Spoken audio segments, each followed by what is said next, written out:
안녕하세요.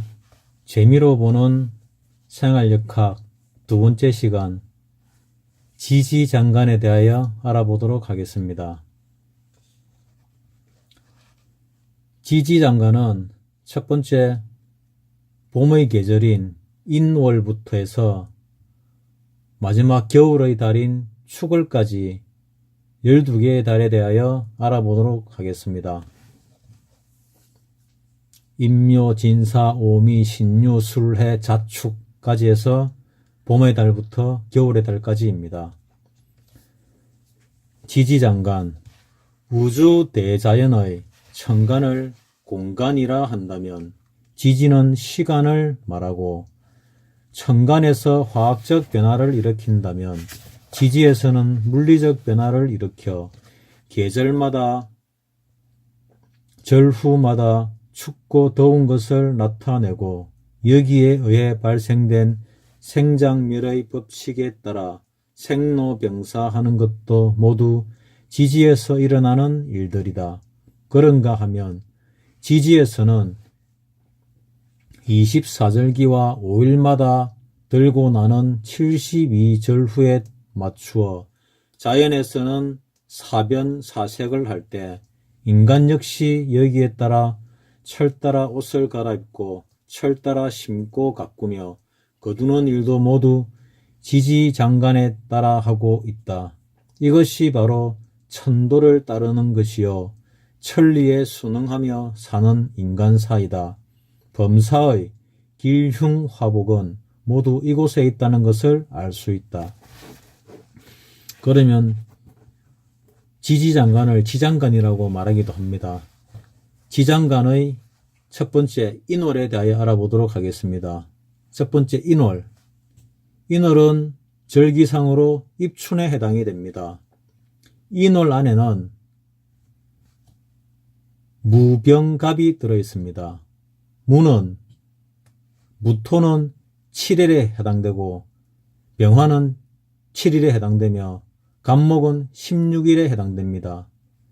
인월을 모두 합하면 30일이 됩니다. 무토는 30분의 7이 되고 병화도 30분의 7이 되며 갑목은 30분의 16이 됩니다. 대한이 지나고 입춘절이 지났어도 아직은 추위가 맹위를 떨치고 있는 때이다. 인월이면 삼양지절이 되어 양의 기가 성하는 때라고는 하지만 동지후 소환과 대한이 있어 아직도 땅속 깊은 데까지는 얼음장으로 동토가 되었지만 동풍이 불어 서서히 땅을 녹이기 시작한다. 그러므로 초목들이 아직 눈을 뜨지 못한 채 동명기에 있다가 입춘 7일이 지나면서 차츰차츰 병화의 온기가 동하기 시작하고 인중간목이 싹을 틔울 준비를 한다. 이때 온 산하가 설산빙하라 하더라도 땅속을 파보면 뿌리끝 생장점에는 뾰족한 새싹에 이슬방울 같은 것이 묻혀 있음을 알게 된다.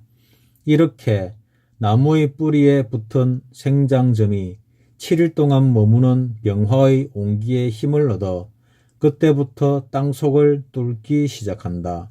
만약 이때 병화의 온기가 없다면 이런 일은 있을 수도 없고 설령 있다 해도 얼어 죽을 것이다. 인월이라 그러면은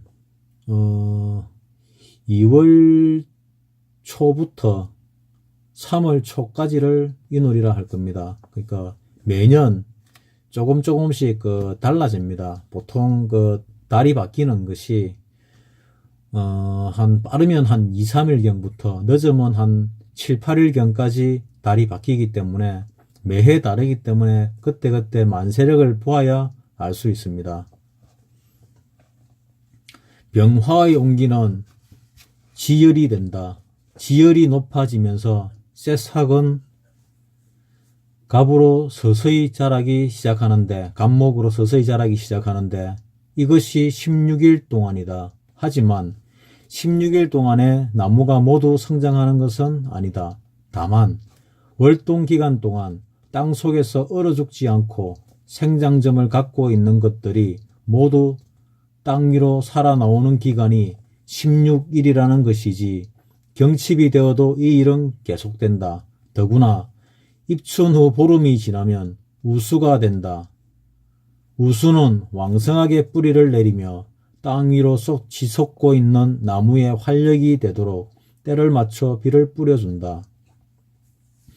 만약 우수에 비가 오지 않으면 봄가뭄이 들었다 하여 난리가 난다. 왜냐하면 1년의 풍년 약속은 우수에 비를 내려주어야 비로소 풀뿌리가 돋아나 새 생명이 시작되기 때문이다. 이렇게 갑목사령할 때 마침 우수가 들어 하늘에서 비가 내리고 갑목은 어느덧 자라 땅 위의 새싹을 드러내고 동풍이 불어 땅이 녹기 시작하면서 절기가 경칩으로 넘어간다. 다음은 두 번째 묘월, 절기상으로는 경칩에 해당됩니다. 묘월 안에는 천간의 갑과 을이 들어있습니다. 갑목이 10일이 있으며 을목이 20일이 들어있습니다. 인월이 시작되고 15일경부터 완전히 제 모습을 찾아 성장하기 시작한 갑목은 우수와 경칩은 지난 후에도 10일까지는 성장을 멈추지 않는다. 이 기간에 갑목 사령 때부터 경칩까지 16일과 경칩부터 10일간 갑목의 발왕기로 약 26일이 되지만 사실 병화 사령부터 따지면 33일 동안 갑목의 발왕기이다. 이때까지도 아직 땅속에서 나오지 못한 것은 이미 동사하였거나 아니면 씨앗이 병든 것으로 간주하면 된다.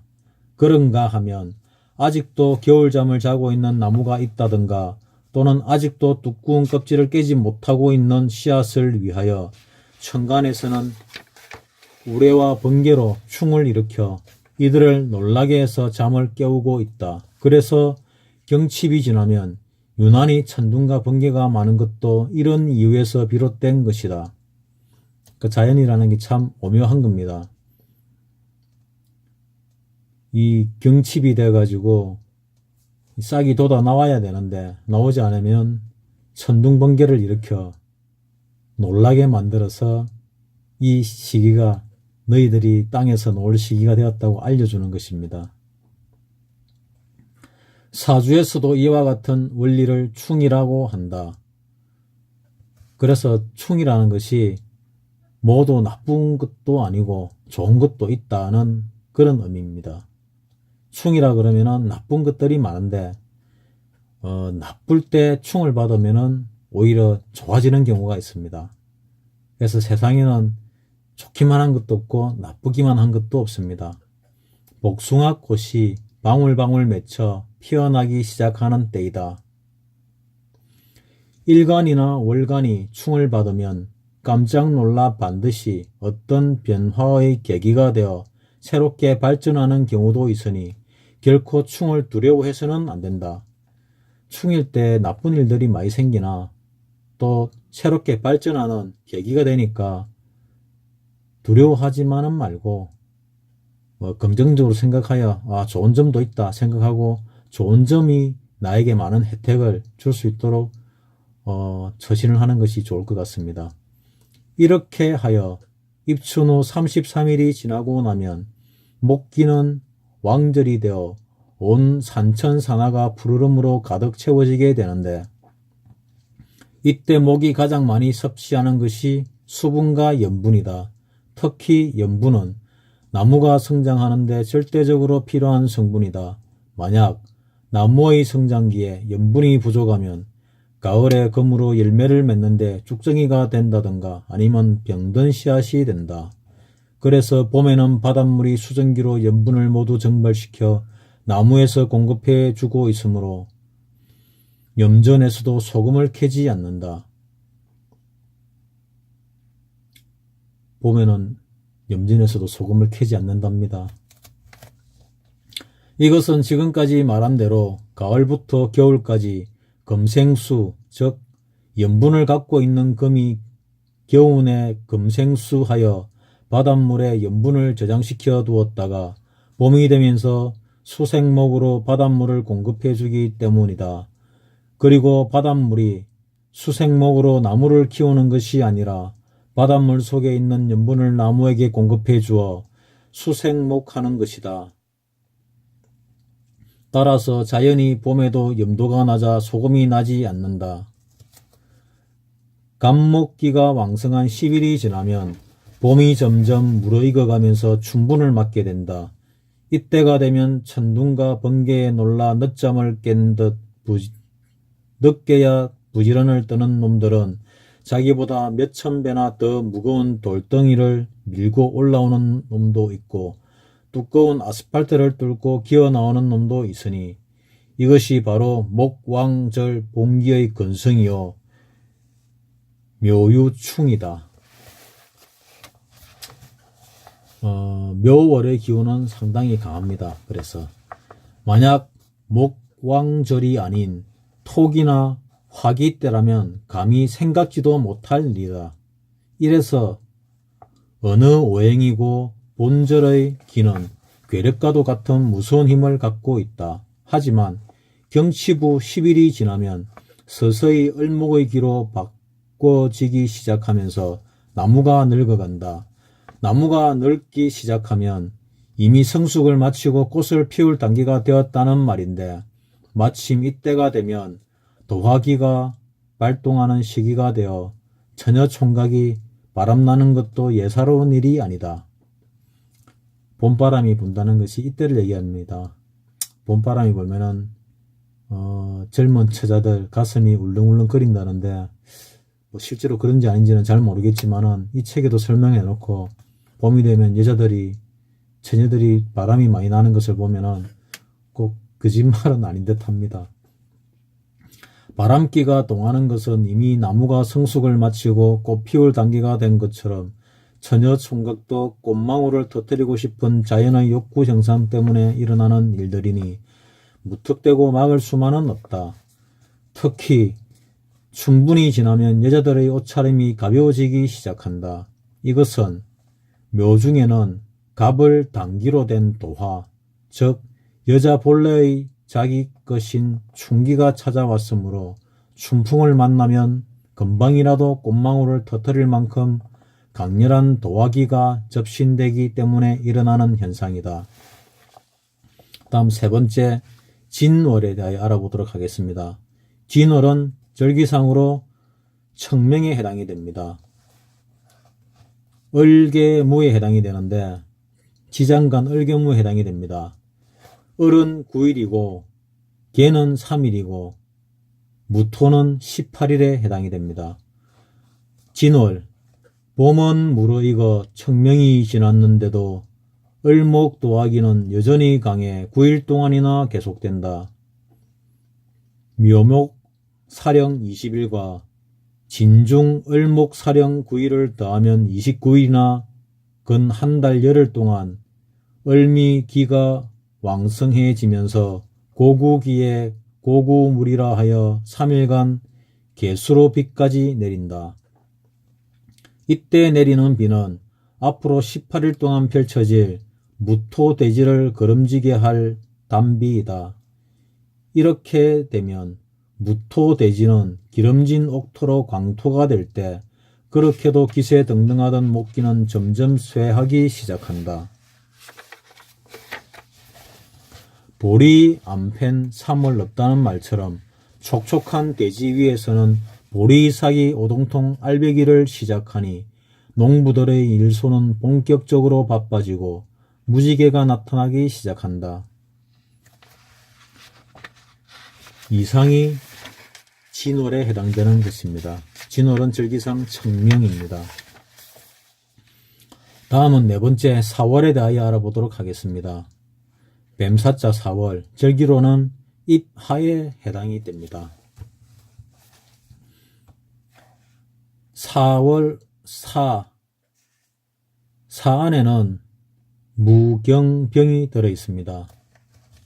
무토는 7일에 해당되고 경금도 7일에 해당이 되며 병화는 16일에 해당이 됩니다. 3월 무토 사령 18일로는 부족한 듯 아직도 그 기세가 남아있어 입하 후에도 7일간 계속된다. 그런가 하면 이미 무토 대지 위에 심어진 곡식들은 이미 가을을 준비하기 위한 열매의 씨앗을 맺게 할 경금이 있어 다음 세대를 잉태할 준비를 벌써 갖추게 되며 지렁이가 땅속에서 기어 나오기 시작한다. 그리고 이미 심어진 나무들은 장렬하는 병화 태양열의 힘을 받아 마음껏 꽃을 피우고 꽃받침 밑에서는 아련하게 열매를 달고 있는 것도 소만때에 보이기 시작한다. 이상이 4월에 대한 설명입니다.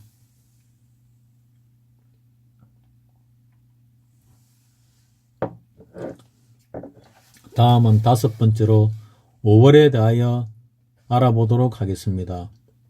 5월은 절기상으로 망종에 해당이 됩니다. 지장간에는 병, 기, 정이 들어있습니다. 병화가 10일이고 기토가 10일이고 정화가 10일입니다. 개화만개라. 꽃은 필 때 활짝 펴야 그 열매가 실한 법이지 그렇지 못하면 반개되어 열매가 가볍다. 그래서 오도화월에는 어느 꽃이든 모두 활짝 피어 더욱 아름답다. 자오묘유 도화 중에 유일하게 오도화만은 병기정으로 3기를 갖고 있는데 이것은 조금 전에 말한 대로 꽃을 만개시키기 위한 자연의 특별 배려인지도 모른다. 더구나 망종초 10일부터 병화가 장렬하더니 지나치게 가열하면 연한 꽃이 상할까 싶어 중기 10일 동안을 기토로 화생토시켜 화기를 조절하고 병화가 기토에 의해 설기된 후에도 정화의 기로 바꾸어 서서히 열기를 조절하여 꽃이 피고 시드는 과정을 진행할 수 있도록 도와준다. 만약 여기서 기토의 중화작용이 없다면 그 꽃은 화기에 시들어 지쳐 쉽게 떨어질까 두렵다. 더구나 5월 절후 중에는 하지까지 있어 일조량을 최대한 높임으로 구석구석 못다 핀 꽃들을 모두 피게 만들어주는 고마움도 있으니 하늘의 고마움에 다시 한번 머리 숙이지 않을 수 없다. 이때 망종절에서 보리환갑이라 하여 보리를 베기 시작하는데 늦어도 망종 후 10일까지는 베어야 한다. 때를 놓치면 병기 화의 열기가 강해 보리알이 말라버리니 서둘러야 한다. 그래서 보리는 누렇게 익은 황맥보다는 약간 푸르스름한 청맥을 더 추주는 것도 보리가 건강할 때 수확한 것이라 해서 겉값이 높은 것이다.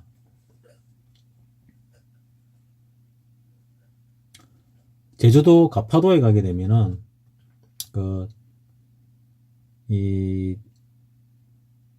한 5월경에 4월 5월경에 그 청맥이 청보리 밭이 참 아름답습니다.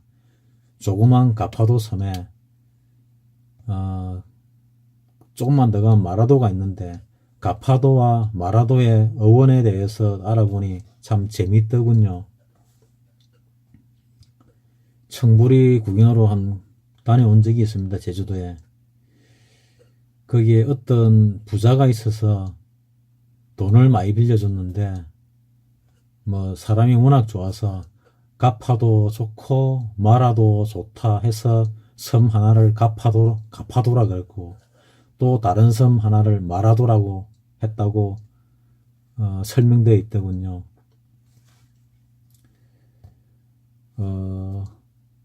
2018년 봄이 되면은 제주도에 한번 놀러가서 가파도에 한번 가보십시오. 배 타고 가보면은 한 번쯤 가볼만 하다고 생각이 됩니다. 그런가 하면 흔히들 수술을 하던가 할 때 5월은 한여름이라 해서 환자도 어렵고 간호하기도 어렵다는 핑계로 가을이나 봄같이 신선한 계절로 미루는 경우가 있는데 이러한 편리함만을 이것은 편리함만을 따른 것이지 환자를 위한 배려는 아니다. 왜냐하면 5월의 청기는 습한 기운이 없고 모두 건조해 수술을 한다든가 치아를 빼는 경우 덧나지 않아 상처가 쉽게 아무는 시기이기 때문이다. 이 시기를 양력으로 따지면은 6월 매년 틀리지만은 보통 6월 한 4, 5일경부터 해서 7월 한 4, 5일에서 7, 8일경 정도까지 약간의 왔다 갔다 합니다. 초순의 좀 전반기에 있기도 하고 좀 후반기에 있기도 합니다. 다음은 6번째, 미월에 대하여 알아보도록 하겠습니다. 미월은 절기상 소서에 해당이 됩니다. 지장간에는 정을기가 들어있습니다. 정화가 9일이고 을목이 3일이고 기토가 18일이 들어있습니다. 벼 같은 수도작물은 고온 식물이라 저온 다습한 곳에서는 재배되지 않는다. 저온 다습한 곳에서는 보리가 재배가 되죠. 고온 식물이란 태양열을 많이 받고 자란 식물을 말한다. 그 중에서도 쌀이 대표적인 작물이다. 쌀은 동남아 지방이 원산지이며 우리의 주식인데 쌀을 많이 먹는 민족치고 양기가 부족한 민족은 없다. 열량을 많이 받고 자란 식물이란 양기를 많이 받고 자란 식물이란 뜻이다. 이것은 쌀 밑자의 생긴 모습에서도 알 수 있다. 정력을 말할 때도 쌀미변의 정력, 힘을 말할 때도 쌀미변의 기력이라고 쓴다. 그러니까 쌀은 양기를 많이 가지고 있는 식물입니다. 쌀 밑자의 생긴 모형도 동서남북 사방을 힘차게 뻗어나가면서 사이사이에 간방으로 또 뻗어 사통 팔방으로 쭉쭉 힘을 발산하고 있다는 것을 알 수 있다. 그런가 하면 미월이 되면 모 포기는 벌써 힘차게 땅속 깊이 뿌리를 내려 힘센 장정이 뽑아도 뽑혀지지 않을 만큼 되었다. 벼이삭 안 팬 6월 없다는 말처럼 미월이면 이미 몇 포기 마디에는 통통하게 알이 배기 시작한다. 그리고 미월에는 섬냉한 것을 좋아하지 않는다. 만약 6월에 장마가 들어 기온이 섬냉하면 곡식과 열매의 맛은 지리기만 하고 단단하게 여물지 못한다. 6월은 날씨가 뜨거워야 미토의 단맛을 듬뿍 간직하는 법이다. 그래서 이때부터 더운 바람이 불기 시작하고 대서도 이달에 들어있어 자연을 더욱 감미롭게 해주는데 다시 한번 감사드린다. 다음 7번째 신월. 신월은 절기상 입추에 해당이 됩니다. 신월 안에 있는 지장간은 무임경이 되겠습니다. 무토가 7일, 임수가 7일, 경금이 16일 해당됩니다. 벼가 알배기를 시작하면 물을 원한다. 만약 이때 물이 부족하면 벼알이 굵지 못하고 죽정이가 많아진다. 그래서 하늘에서는 입추 후 16일 동안 수의 장생관이 되는 경금을 정기에 깔아두고 임수로 중기에 넣어 물이 마르지 않게 공급해 준다. 또한 사오미 석 달 동안의 뜨거운 여름으로 만물을 성숙시키고 열매를 들게 하더니 입추 후 7일까지는 화생토의 더위를 설기시키지만 그래도 뜨거운 것은 여전하지만 이때부터는 풀이 더 이상 자라지 않는다. 하지만 입추 후 7일이 지나고 나면 피부로 느낄 만큼 아침 저녁으로 신선한 바람을 느끼게 되는 것이 임수 사령 때부터이다.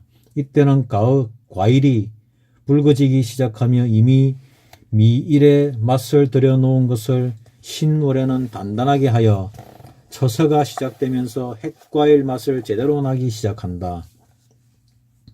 8번째 6월. 6월의 절기는 백로절기에 해당이 됩니다. 당주자 6월 안에는 유금 안에는 6월의 시장간에는 경과 신이 들어 있습니다. 경금이 10일이고 신금이 20일입니다. 신일 초서 이후부터 가을을 만들더니 백로 후 10일까지는 입추의 기세가 등등하다. 추분이 지나 20일이 되면 완연한 가을이다. 이미 이슬방울도 서리로 변할 듯하고 냉하며 곡식과 과일은 찬이슬에 우러대며 빨리 거두기를 재촉한다. 일손이 바빠진 농부들은 무엇을 먼저 거둬들일지 몰라 발만 동동 굴러댄다. 그래서 동동 8월이라는 말이 생긴 것이다. 가을 깃두라미는 덩달아 우러대고 기러기는 무리를 지어 어디론가 날아간다. 이때부터 새들은 먹이를 장만하기 시작한다. 다음은 9번째 술월에 대하여 알아보도록 하겠습니다. 술월은 절기상으로 한로에 해당이 됩니다. 술토 안에는 신정무의 세 종류가 들어있습니다. 신금은 9일이고 정화는 3일이고 무토는 18일에 해당이 됩니다. 어느덧 이슬은 얼어붙은 듯 차가운데 국화꽃이 피기 시작한다. 긴 겨울을 자야 할 것은 백로부터 서서히 준비를 하더니 어느새 술중정화 땅속 깊이 따뜻한 곳으로 숨어든 지 오래되었다. 그런가 하면 상강 이전의 월동작용들은 술중정화 따뜻한 곳에 묻어두기 위해 보리와 마늘을 파종하고 가을거지와 마무리의 한창이다. 여기서 술, 즉 게를 보신용이라 하여 미식가들 사이에 즐겨 먹는 것도 술토 속에는 정화라는 화기와 정화는 임수와 애정지압을 원하는 정임합입니다. 기질이 있어 이것을 먹이면 정력이 생긴다는 것도 근거 없는 말이 아니다. 그러나 월동 동물들은 모두 개와 같은 근거 성분이 들어있다. 정력 성분이 들어있다. 월동 동물들은 모두 다 멍멍이 개와 같은 정력 성분이 들어있다고 합니다. 그래서 곰의 웅담이 아주 비싼 가격으로 팔리나 봅니다.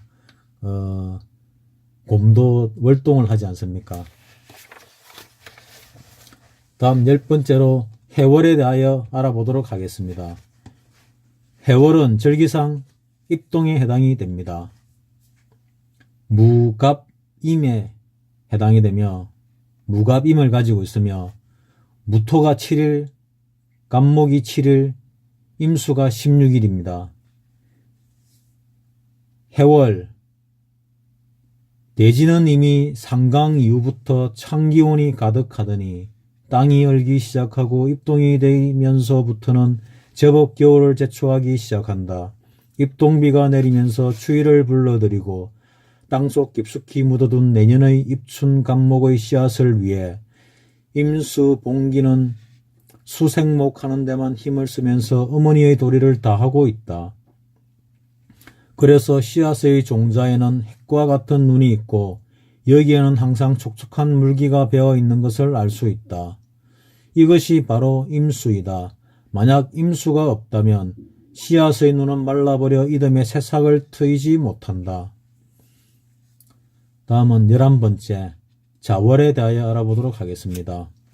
자수월은 절기상 대설에 해당이 됩니다. 자수 안의 지장간은 임과 계를 가지고 있습니다. 임수가 10일이고 계수가 20일입니다. 온 산천 산하에는 수기로만 가득 차 냉천한지이다. 이때가 되면 호랑이는 교미를 시작한다.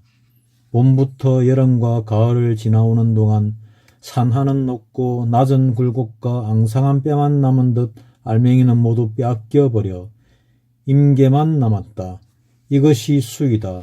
수는 수평을 말하며 수평은 평존, 평등을 뜻한다. 이것은 높고 낮은 모든 것을 다시 수평으로 만들어 놓고 새롭게 공존하게 한다는 뜻이며 대지 사방을 검고 어둡게 하여 무에서 유를 창조하게 한다는 뜻이 된다. 이렇게 대자연인 우주의 정신은 너무 크고 원대하여 인간으로서는 헤아릴 수가 없다. 일련의 변화에서도 이렇게 가르쳐주고 있다. 다음은 마지막으로 축월에 대하여 알아보도록 하겠습니다. 축월은 절기상으로 소환에 해당이 됩니다. 축월 안에 지장간은 개신기를 가지고 있습니다. 축월의 개는 9일이고 개수는 9일이고 신금은 3일이고 기토는 18일에 해당이 됩니다. 대설 이후 15일이 지나면 동지가 시작되면서 서서히 일양시생하지만 샘물이 얼어붙기 시작한다. 이때부터 양분되어 하지까지 만생초목들은 다시 생육시키는 1년이 시작되는 축월이다. 세상은 잠든 듯 은백으로 고요하기만 하다. 하지만 이미 대안이 지나면서부터 신금이 있어 만물의 태동을 부추기고 있다는 것을 지지장가는 이렇게 말하고 있다. 1년의 첫 번째인 인월과 양분의 첫 번째인 축월은 정기에서 중기와 초기로 자연스럽게 생성시켜주고 있다. 이것은 곧 우주의 진리는 상극보다는 상생을 먼저 하게 만들어서 만물을 살리는 데 목적을 두었다는 것을 뜻하는 것이다. 이것으로 재미로 보는 생활역학 두 번째 시간 지지장간에 대하여 알아보았습니다. 감사합니다.